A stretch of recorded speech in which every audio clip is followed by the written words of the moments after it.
അസ്സലാമു അലൈക്കും വറഹ്മത്തുള്ളാഹി വബറകാതുഹു. അൽഹംദുലില്ലാഹി വസ്സലാത്തു വസ്സലാമു അലാ റസൂലില്ലാഹ് വഅലാ ആലിഹി വസഹ്ബിഹി അൽഫായിസീന ബിറിളല്ലാഹി അമ്മാ ബഅദ്.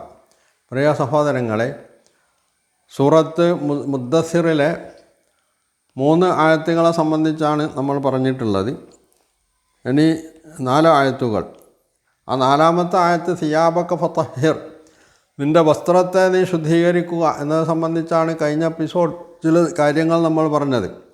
അതിൽ തന്നെ ഈ അറബികൾ ഈ സിയാബ് എന്നത് ഉപയോഗിച്ചിരുന്നതിനെ സംബന്ധിച്ച് പ്രസിദ്ധ ഖുർആൻ വ്യാഖ്യാതാവ് ഖത്താദ, ഇബ്നു അബ്ബാസ് റളിയല്ലാഹു അൻഹുവിൻ്റെ ശിഷ്യനായിട്ടുള്ള ഖത്താദ പറയുന്നുണ്ട്, സിയാബക ഫതഹിർ എന്ന് പറഞ്ഞാൽ ഐ തഹിർഹാ മിനൽ മആസി, പാപങ്ങളിൽ നിന്ന് നീ അതിനെ ശുദ്ധീകരിക്കണം എന്നാണ് പറഞ്ഞിട്ടുള്ളത്. എന്ന് പറഞ്ഞാൽ നിൻ്റെ വസ്ത്രങ്ങൾ ധരിച്ചുകൊണ്ട് നീ പാപം ചെയ്താൽ ആ വസ്ത്രവും പാപം ചെയ്ത വസ്ത്രമായി മാറും എന്നാണ്.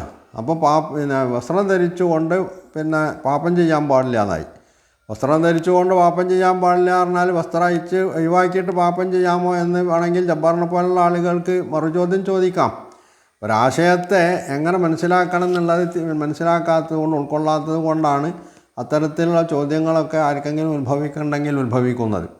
ഇവിടെ തെറ്റുകളിൽ നിന്ന് വിട്ടു നിൽക്കണം എന്നാണ് ഇതിലൂടെ വിശുദ്ധ ഖുർആൻ അതിൻ്റെ വായനക്കാരോട് ഉപദേശിച്ചുകൊണ്ടിരിക്കുന്നത്.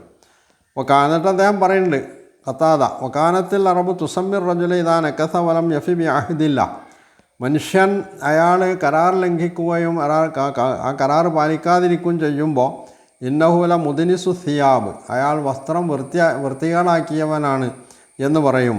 ഇദാ വഫ വാസിലഹ, അയാൾ കരാർ പാലിക്കുകയും നല്ല കാര്യങ്ങൾ ചെയ്യുകയും ചെയ്താൽ ഇന്നഹുല മുതഹറു സിയാബ്, വസ്ത്രം ശുദ്ധിയുള്ള ആളാണ് എന്നയാളെപ്പറ്റി പറയാറുണ്ട് അറബികൾ എന്ന് അദ്ദേഹം പറയുന്നുണ്ട്.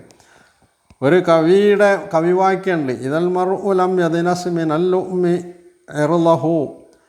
ഇർളുഹു ഫകുല്ലു റിദാഇ യർതദീഹി ജമീലുന, ഒരു മനുഷ്യൻ അയാൾ ആക്ഷേപാർഹമായ സംഗതികളാൽ അയാളുടെ മാനം കെടുത്തിയിട്ടില്ലെങ്കിൽ അയാൾ അണിയുന്ന ഏത് വസ്ത്രവും അത് അയാൾക്ക് സുന്ദരമായി അനുഭവപ്പെടുന്ന.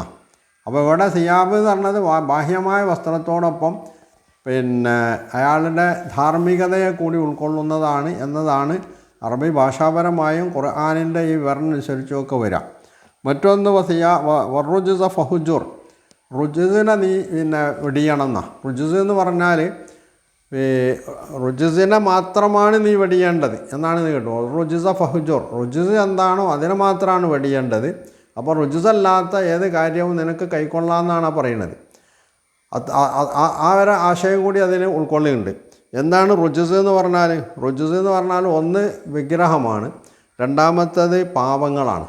അപ്പോൾ നീ വിഗ്രഹ പൂജ നടത്താൻ പാടില്ല, വിഗ്രഹത്തുമായി ബന്ധപ്പെട്ടിട്ടുള്ള യാതൊരു ഏർപ്പാടും ഉണ്ടാകാൻ പാടില്ല. അതോടൊപ്പം തന്നെ നീ തെറ്റുകൾ കുറ്റങ്ങളിൽ നിന്നൊക്കെ വിട്ടു നിൽക്കണം. അപ്പോൾ ധാർമ്മികമായിട്ടുള്ള ഉയർന്ന നിലവാരം ഉണ്ടാക്കിയെടുക്കണം.